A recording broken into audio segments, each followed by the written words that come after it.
Disclaimer: Welcome to Mr. Bull, where we explore financial education topics. Please understand that I am not a certified financial planner or advisor. The content on this channel is for educational purposes only and should not be taken as a recommendation to buy or sell any securities or engage in any specific investment strategy. The financial markets are inherently risky, and past performance is not indicative of future results. You are solely responsible for your investment decisions. Please seek advice from a licensed financial professional before making any financial commitments.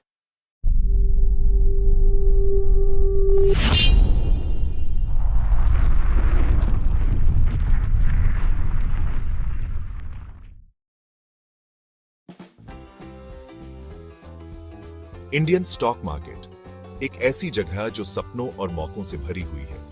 यहां हर दिन लाखों लोग अपनी किस्मत आजमाने आते हैं और कई बार उन्हें सफलता भी मिलती है, लेकिन साथ ही ये एक ऐसी जगह भी है जहां पलक झपकते ही किस्मत बन भी सकती है और बिगड़ भी सकती है।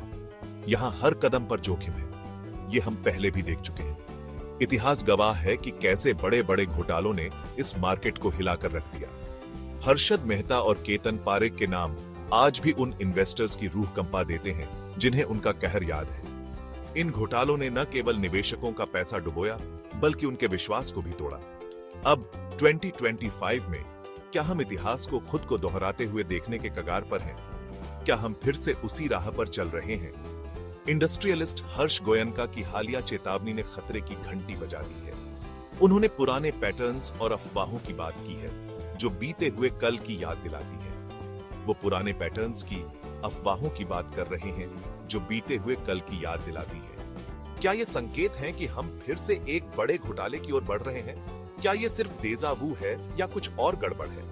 क्या हम वही गलतियां दोहरा रहे हैं जो पहले कर चुके हैं?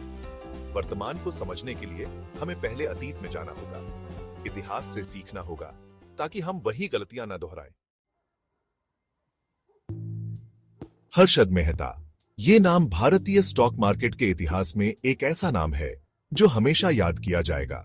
ये नाम 1992 के इंडियन स्टॉक मार्केट स्कैम का दूसरा नाम है। उस समय भारतीय स्टॉक मार्केट में एक अजीब सी हलचल थी और हर कोई इस नए सितारे के बारे में बात कर रहा था। मेहता, एक करिश्माई स्टॉक ब्रोकर, ने शेयर की कीमतों में तेजी लाने के लिए बैंकिंग सिस्टम की खामियों का फायदा उठाया। उसकी चालाकी और समझदारी ने उसे एक ऐसा स्थान दिलाया जहां से वह पूरे बाजार को हिला सकता था। उन्हें बिग बुल के नाम से जाना जाने लगा, जो उस तेजी से बढ़ते बाजार का प्रतीक था जिसे वो कंट्रोल करते दिख रहे थे।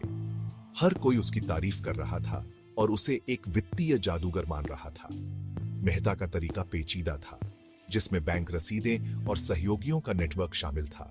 उसने एक जटिल जाल बुन रखा था जिसमें कई बैंक और वित्तीय संस्थान फंसे हुए थे। उसने सिस्टम को मैनिपुलेट करके बड़ी रकम हासिल की, जिसे उसने स्टॉक मार्केट में डाल दिया, जिससे कीमतें कृत्रिम रूप से बढ़ गईं। इसने निवेशकों को एक झूठी उम्मीद दी कि बाजार हमेशा ऊपर ही जाएगा। कुछ समय के लिए सभी को लगा कि वे जीत रहे हैं। निवेशक खुश थे, वे अपने निवेश पर भारी मुनाफा कमा रहे थे और हर कोई इस बुल मार्केट का हिस्सा बनना चाहता था। मार्केट चढ़ता गया, इन्वेस्टर्स ने पैसा कमाया और मेहता एक लेजेंड बन गए। उसकी सफलता की कहानियां हर जगह फैल गईं और वह एक हीरो की तरह पूजे जाने लगा। लेकिन यह पार्टी हमेशा के लिए नहीं चल सकती थी।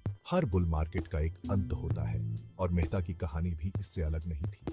ताश के पत्तों का घर ढह गया, जिससे सिस्टम की कमजोरी और मेहता के धोखे की हद सामने आ गई। उसकी चालाकियों का पर्दाफाश हुआ और सब कुछ बिखर गया।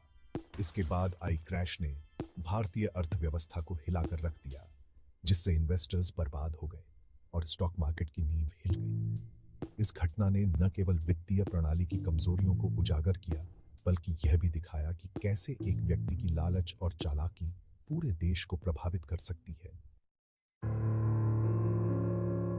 अब 1999 के आखिर में चलते हैं, जब दुनिया भर में टेक्नोलॉजी सेक्टर में एक नई क्रांति हो रही थी। इंटरनेट और कंप्यूटर टेक्नोलॉजी के बढ़ते प्रभाव ने स्टॉक मार्केट में एक नई ऊर्जा भर दी थी। और एक और नाम सामने आता है, केतन पारेख। पारेख एक चालाक और महत्वाकांक्षी स्टॉक ब्रोकर, जिसने हर्षद मेहता के नक्शेकदम पर चलते हुए अपने लिए एक अलग पहचान बनाई। इस बार खेल का मैदान तेजी से बढ़ता टेक्नोलॉजी सेक्टर था। टेक्नोलॉजी कंपनियों के स्टॉक्स आसमान छू रहे थे और निवेशक इस नए अवसर का फायदा उठाने के लिए बेताब थे। पारेख मेहता की तरह सिस्टम की कमजोरियों का फायदा उठाना जानते थे। उन्होंने बाजार की कमजोरियों को समझा और उनका फायदा उठाने के लिए एक जटिल योजना बनाई।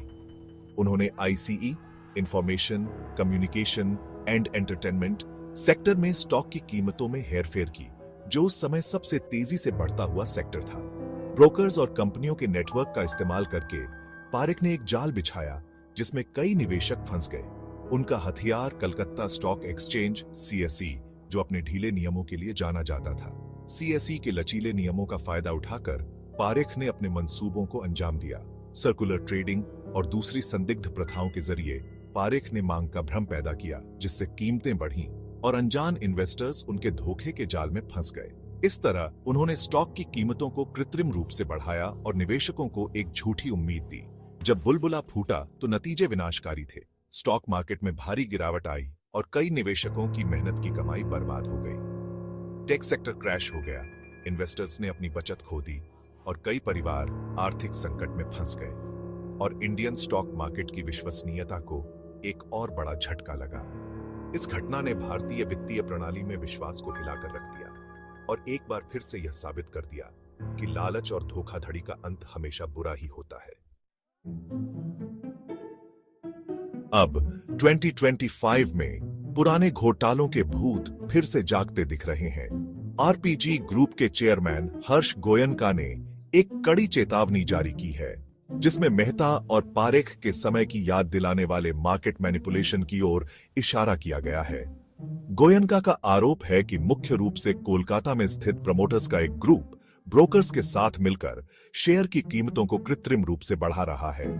वे एक जाना पहचाना तरीका इस्तेमाल कर रहे हैं, नकली मांग पैदा करना, अफवाहें फैलाना और अपनी कंपनियों के प्रदर्शन की अच्छी तस्वीर पेश करने के लिए फाइनेंशियल स्टेटमेंट्स में हेरफेर करना।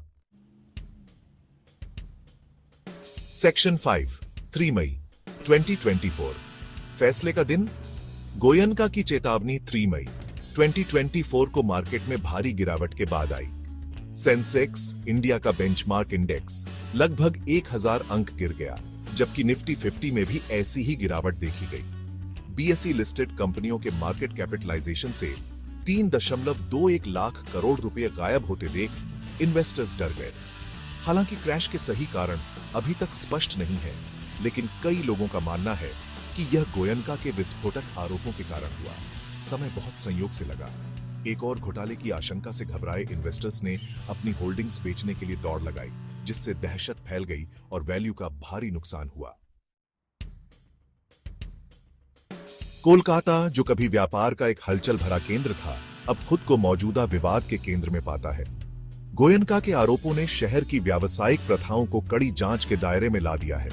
संदिग्ध सौदों की फुसफुसाहट खासकर स्टील सेक्टर में चल रही है, जिससे अटकलें और अनिश्चितता बढ़ रही है। यह तथ्य कि गोयनका के अपने भाई संजीव गोयनका कोलकाता के एक प्रमुख बिजनेसमैन हैं, स्थिति में जटिलता की एक और परत जोड़ता है।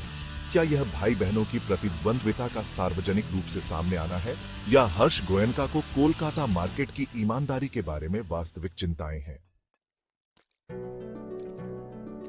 सबके मन में एक बड़ा सवाल है, जब यह सब हो रहा था तब रेगुलेटर्स कहां थे? गोयनका के आरोपों और बाजार में उथल पुथल के बाद एसईबीआई, मार्केट वॉचडॉग और वित्त मंत्रालय आश्चर्यजनक रूप से चुप रहे हैं। उनकी चुप्पी बहरी कर देने वाली है।